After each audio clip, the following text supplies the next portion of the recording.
100%, because with the Zodiac killer hoax theory and the connections to the Manson family, I personally believe that that is a much more difficult narrative to establish.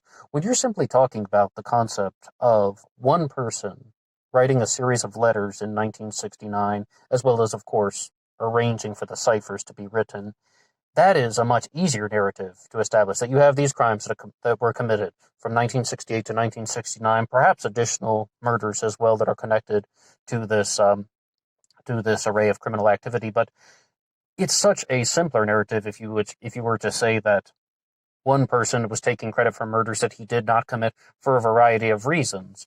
And I think that there is a very important reason for that, because what Thomas Henry Horn talks about with the Zodiac killer hoax theory is that the motivation for this is still somewhat unclear.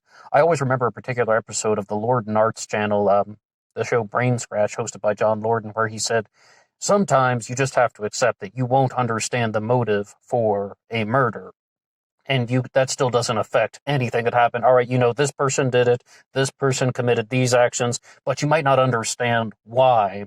It's more about how, and as well as who, of course. That's one of the biggest questions that people have in the true crime world. And Thomas Henry Horn talks about the Zodiac killer hoax theory and says that he is certain. His claim is that he is certain that Hal Snook wrote the Zodiac killer letters.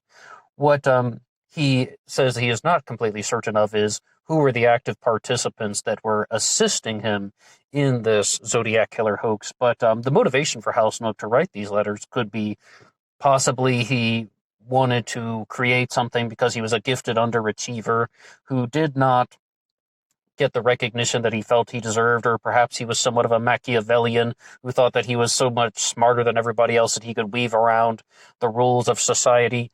Or perhaps this was something genuinely involved with sending coded messages involving the drug trade to Tony Poe in Southeast Asia. That's the CIA operative Anthony Poshepny. But thank you for tuning into this part of the discussion. The ending of our last Zodiac killer hoax open discussion was cut off and mixed up, so we're going to just kind of blend everything in together. And this is now part 2 of the discussion. But if you haven't heard part 1, please keep listening, because we're just talking about the Zodiac killer hoax theory and the claims of Thomas Henry Horn. In part 1, though, I would say that I was somewhat critical, somewhat praiseworthy as well, but I made some very big criticisms of Thomas Henry Horn, and I think, let's just say, some positive things about Thomas Henry Horn, the author of the great Zodiac killer hoax, the myth of the Zodiac killer. The first thing is, I would like to reinforce a point that was mentioned in part 1, and that is that Thomas Horn makes the very strong statement that a true crime writer has the ability to affect modern culture, where they zone in on a suspect, they say, this is the guy, these are the reasons why he did it, in a book-length answer. And the thing is, people actually believe that. And then people start thinking this, and they start sharing ideas on the internet. These true crime books can actually affect modern culture. And of course, she would talk about Zodiac from 1986, written by Robert Graysmith, as a example of that, as the quintessential example of that, perhaps one of the biggest ones in our lifetime. Okay, that's a point that I think really deserves a lot of consideration if we're just going to look at true crime as a genre.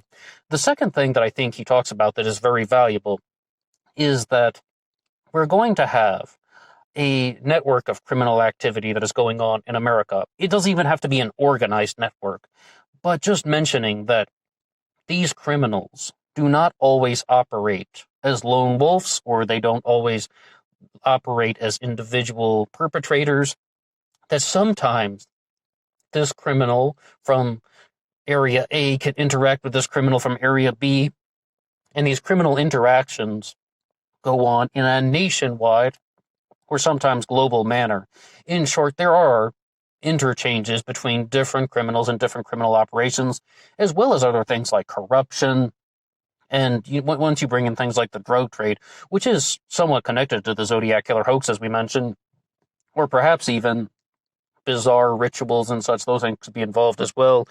I mean, I think that it's important to remember that there are these types of corruption in real life. These are things that are very real. And I think that it's one of the points that gets really downplayed by a lot of media sources. I mean, some people might not think it's super valuable. All right, this criminal met with this other criminal one time. But the things that Horan shares is that this is how this individual learned these tactics that they are employing in their criminal behavior. And those are the things I hear a lot about on his show, the Stones Unturned podcast. But if we really want to talk about the Zodiac killer hoax theory, that in 1969, Hal Snook, a Napa County deputy, was writing letters, taking credit for murders that he did not commit, there is something that I would like to do right now, and that is to jump over to the website zodiackillerfacts.com, and we will just read off something here, a very short article. And now Thomas Horan does not speak very highly of zodiackillerfacts.com and the individual who is behind this one, but let's just hear this article on the Zodiac hoax theory. The so-called Zodiac hoax theory claims that the Zodiac killer never existed, and that many Zodiac messages were part of a hoax perpetrated by members of law enforcement and/or other various individuals. These claims are based on an interpretation of official documents, speculation, assumptions, and a vivid imagination, citing discrepancies, factual errors, and other issues in official documents. The hoax theory offers a narrative which may seem compelling to some observers, but the facts tell a very different story. Much of the hoax theory seems to depend on an illogical premise that the Zodiac killer, if he actually existed, must have been truthful and accurate in his letters. If he was not accurate or truthful, this is not evidence that he was inaccurate or untruthful. It somehow magically becomes evidence that he did not exist at all. This premise is not the product of a logical progression or inference. The fact that the Zodiac letters may contain factual errors, falsehoods, inaccuracies, or unsubstantiated claims does not constitute evidence that the author was not responsible for the murders. The fact that some Zodiac letters may contain information which was also available from other sources does not prove that the letters were part of a hoax. Overall, though, there's a little bit more to the article that we're going to be going through in just a second, but I would like to say the first several sentences that we were going there I thought were just like absolute bunk or perhaps hogwash or double talk. They were like, well, it's not proof that his theory is right. In short, that's just what they were saying. It's not 100% proof. I mean, that like the first 90% of this article thing, that segment right there, it's just like that wasn't very helpful. This final sentence, though, the fact that some Zodiac letters may contain information which was also available from other sources does not prove that the Zodiac letters were part of a hoax. That is the only sentence in there, in that segment that we read, that I think has any ounce of value. And we talked about a little bit about this in part one, about how, okay, maybe there could be a reason why something is mentioned in a police report and then is mentioned in the Zodiac killer letters. Maybe the Zodiac was making something up. I do think that, I mean, like, the problem with when you're saying this as a statement, well, maybe the Zodiac was just trying to deceive people by telling something fictitious in the letters. Okay, well, then you're just going on with something else that is unsubstantiated. How do you know what the person was thinking when they wrote this? Like, it is just asking more and more questions as opposed to giving more and more answers. And let's keep going with the article here. Murderers are people, and some people are honest while others are dishonest. If someone looks at the Zodiac letters and believes that the writer is wrong about some detail, that is not evidence that the letters were a hoax, simply because someone cannot reconcile some set of facts or bits of information. The writer may have had a reason to lie, or the writer may have even made a mistake. Either scenario is more logical than the hoax explanation. Oh, now, wait a second. I mean, to ZodiacKillerFacts.com, I mean, we gotta call these things as we see it. Either scenario is more logical than the Zodiac hoax explanation. Let's read that again, just so you guys can hear it. The writer may have had a reason to lie, or the writer may have even made a mistake. Either scenario is more logical than the Zodiac hoax explanation. Oh, no, I don't think so. I would say that Thomas Horan's theory is on par with either one of those, because once again, if you were going to make that claim, then you would have to know why the person wrote it. Like, if you could say somehow, some way, that you had another piece of evidence that showed that this person was fabricating something for this reason. I mean, we're talking about uncovering something in somebody's house, like a journal where they confess and they say, hey, by the way, I'm the Zodiac killer. I wrote those letters, and this is the reason why I lied, and this is why I made a mistake in that letter and I forgot about it. Okay, I mean, and please don't really harper down on that example, because that's just totally hypothetical, like this and that. The big thing to say about that is I don't think that either one of those are more logical. I mean, if Horan is telling the truth with his theory and that he figured it out, then you would have to accept that. I mean, like, I don't think that, once again, you don't have enough evidence to say that either one of the alternatives is more logical. No, I don't accept that. But one of the things we should say is Thomas Henry Horan is very clear about another thing. He has not completely solved everything. When I was interviewing him on this channel, I openly asked him, "So, would you say that you have cracked the case?" And he said, "Not quite." Because there are some examples. We said motive, that's one. Another one is, who was the person that shot Paul Stein on October 11th of 1969 in Presidio Heights? For a while, I really thought Horan was leaning toward the Jordanian immigrant named Hesham Syed, who was responsible for a string of taxi cab robberies, or by Horan's admission, the SFPD thought that he was a likely suspect in the murder of Paul Stein. But then Horan started to go down a different pathway, that it was possible that Hal Snook committed the murder of Paul Stein himself, and that the Zodiac also just walks away into the night, never to be seen again after the murder of Paul Stein. I think that's almost going back to the theatrical type of ending, like different stages, like 4 acts to a stage play, and now the grand exit, the finale, walking out into the night. Also, when we did our uploads on Hal Snook, Thomas Horan wrote the notes for those. He's really contributed a lot to this channel. I thank him greatly. And the thing that he said, though, is the murder of Paul Stein was actually very methodical, and it showed a lot of awareness in terms of how law enforcement would have operated. But then you have somebody walking away into the night and then they're just never seen again. That does seem like somewhat of a grand exit. Hoax theory or single perpetrator theory, that just sort of is the way that seems to have taken place. But as far as Hal Snook being a suspect in the murder of Paul Stein, I heard Thomas Horan say somewhat recently on an episode of the Stones Unturned podcast that he was leaning in the other direction, thinking probably not Hal Snook. It was just one comment that he made, during a 3-hour live stream. It probably wasn't something like that. It probably wasn't Hal Snook that murdered Paul Stein, but just putting it out there. And if we're going to talk about some of these things, right now I would like to give a shout out to Evan from Texas, who left a comment on part 1 talking about the soil samples that were collected from Lake Berryessa. And he said that the soil samples that were collected from Lake Berryessa were used to compare them to somebody else's boots, just in case if they found a suspect and the soil was on the boots of the suspect, and also the boot matched the soil that was found at Lake Berryessa, then they would be able to match this person to that area of the park, of the area by the lake. But the thing is, though, Thomas Horan's suspect in the Lake Berryessa stabbing on September 27th of 1969 is Dennis Land, who was a park ranger at Lake Berryessa. So that wouldn't be helpful. I mean, yeah, Dennis Land has the soil from Lake Berryessa on his boots. I mean, if he was the park ranger, and not only was he a ranger, he was also the first ranger on the scene. And some of the things that Thomas Horan says about that is that Dennis Land destroyed the crime scene. He moved evidence around, which he should have definitively known not to do. Or he destroyed the crime scene. In other words, he moved things when he had specific training to know that he should not have done that.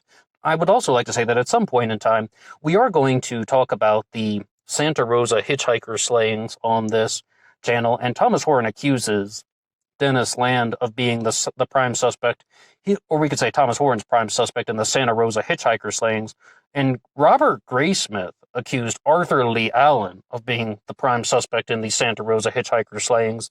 So we're just going to explore that in the future. I hope there's some good hard evidence that Horan can provide to connect Dennis Land to the hitchhiker slayings. As far as Dennis Land being the perpetrator at Lake Berryessa, like everything in the hoax theory, I'm just not certain. And this is one of the things that I think is rather difficult to convey.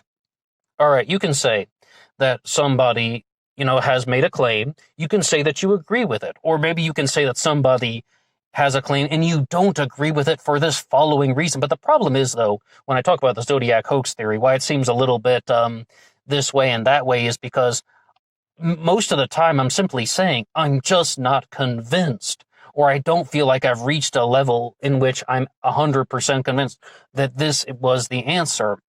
And I'd be very curious what you guys think about the Zodiac hoax theory.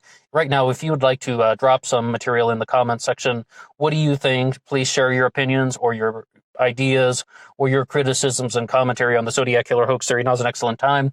Please drop something in the comments section below.